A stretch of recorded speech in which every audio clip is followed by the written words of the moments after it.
नमस्कार दोस्तों। बहुत लोग हमसे क्वेश्चन पूछते हैं कि सर कॉलम को एक ही बार में पूरा 10 फीट हाइट तक ढलाई कर दे या कुछ इस तरीके से ज्वाइंट कर दे। देखिए प्लिंथ लेवल में ज्वाइंट है, एक 3 फीट के हाइट में ज्वाइंट है, एक लिंटल बीम लेवल में ज्वाइंट है, एक छत में ज्वाइंट है।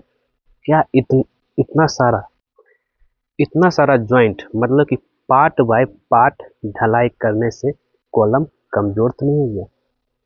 क्योंकि हम लोग ज़्यादातर क्या करते हैं, जब भी कभी हम लोग अपने घर की ढलाई करते हैं उस समय छत का बीम की बात करें वो एक ही बार में कंप्लीट कर लेते हैं, उसमें कोई भी तरह के ज्वाइंट नहीं देते हैं।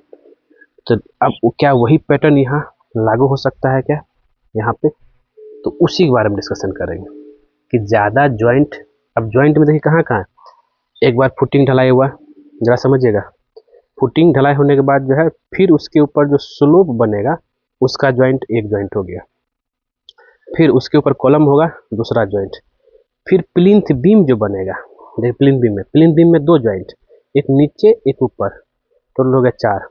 फिर मेरा जो है 3 फीट में हाइट में पाँच, फिर जो है लिंटल लेवल में दो गो ज्वाइंट नीचे ऊपर, 6 और 7, फिर जो है मेरा छत लेवल में ज्वाइंट 8, टोटल 8 ज्वाइंट। मतलब 10 फीट के हाइट तक पहुंचने के लिए हमको टोटल 8 ज्वाइंट करना पड़ रहा है।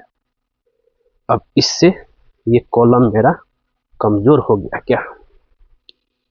देखिए यहाँ ज्वाइंट यहाँ ज्वाइंट, तो ऐसा बिल्कुल नहीं है। ये आपका वर्टिकल मेंबर जो है आरसीसी, अगर हम कॉलम की बात करें तो ये आपका ज्वाइंट रहेगा ही नहीं। अब इस ज्वाइंट को हम करने के लिए आपके पास कोई ऑप्शन ही नहीं है, क्योंकि क्या है कि आपको जो है प्लिंथ लेवल में दो ज्वाइंट तो होगा ही होगा। क्योंकि हम लोग क्या करते हैं, प्लिंथ लेवल तक जो है कॉलम ढलाई करके लाते हैं, फिर प्लिंथ बीम बनाते हैं, तो दो एक नीचे के ऊपर ज्वाइंट आ ही जाता है, फिर उसके ऊपर हम लोग चलते हैं। ठीक है, सेम उसी तरीके से। तो वहां तक तो आपका जो है 3 ज्वाइंट आ गया। क्या क्या आया? फुटिंग के बाद स्लोप बनाए, स्लोप के बाद जो है कॉलम ढलाई किए, कॉलम के बाद ये एक प्लिंथ नीचे ऊंचे 5 तो ही हो गया, 6 7 8 9, टोटल 8 से 9 ज्वाइंट आपको यहाँ पे देखने को मिलेगा। अब इससे कोई हानि है? बिल्कुल हानि नहीं है। क्योंकि क्या है कि भाई ये कंस्ट्रक्शन का, क्योंकि वर्टिकल रेनफोर्समेंट गया हुआ है, जिस समय आप ढलाई करेंगे उस समय प्रॉपर तरीके से जो है इसमें पानी देना है ढलाई से पहले, और साथ ही जो है सीमेंट और पानी का घोला इसके ऊपर अप्लाई करेंगे, तब जाकर के इसके ऊपर ढलाई हम लोग करते हैं। इससे बिल्डिंग में कोई इफेक्ट नहीं पड़ेगा। क्यों? क्योंकि जब भी कभी हम लोग कॉलम ढलाई करते हैं तो उसमें ढलाई के बाद जो उसके ऊपर जो है एक ब्रिक जो है डाल देते हैं जॉइंट के लिए, की जॉइंट। तो की हम लोग बनाते हैं, तो मतलब एक नीचे वाला जो लेयर रहा कॉलम का उसमें थोड़ा सा बीच में होल है, तो ऊपर से जो कंक्रीट आएगा उसमें की जॉइंट हो गया, वो पूरा तरह से पकड़ के रखेगा, इससे कोई भी दिक्कतें नहीं होगी। ऐसा मैंने कुछ वीडियो में बता चुका हूँ। प्लेन बिल्कुल मत छोड़िएगा, भले ही रफ कर दीजिए, रफ मतलब उसके ऊपर गिट्टी गिट्टी रख दीजिए, लेकिन प्लेन बिल्कुल मत कीजिएगा, ये ध्यान में लेकर चलिएगा। तो इस पार्ट पे पार्ट में जो है करना ही पड़ेगा। ईंट चिनाई किए, फिर कॉलम ढलाई कर दी, ठीक है।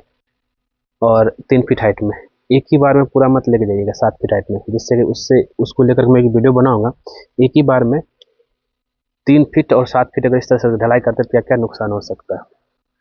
तो यहाँ रहा, फिर 3 फीट से लिंटल लेवल में देंगे, लिंटल बीम बांधेंगे। लिंटल बीम इसलिए दे रहा है क्योंकि यहाँ पे खिड़की सब में छज्जा निकला हुआ, ठीक है। फिर उसके बाद जो है बीम का बॉटम लेवल तक ढलाई करेंगे। फिर जब छत का एक ही साथ जो है काम हो जाएगा, जिस समय आपका जो है छत का सेंटरिंग करेंगे ढलाई के समय जो है, तो ये एक प्रोसेस है। इससे कोई भी प्रॉब्लम नहीं है आपका बिल्डिंग में। उम्मीद करते हैं ये क्वेश्चन अब क्लियर हो गया होगा। अगर ये वीडियो पसंद आए तो जरूर इसको लाइक कीजिए, शेयर कीजिए, कमेंट कीजिए। मिलते हैं आपसे नेक्स्ट वीडियो में कुछ नए टॉपिक के साथ। आज के बस इतना ही। वीडियो को देखने के लिए धन्यवाद दोस्तों।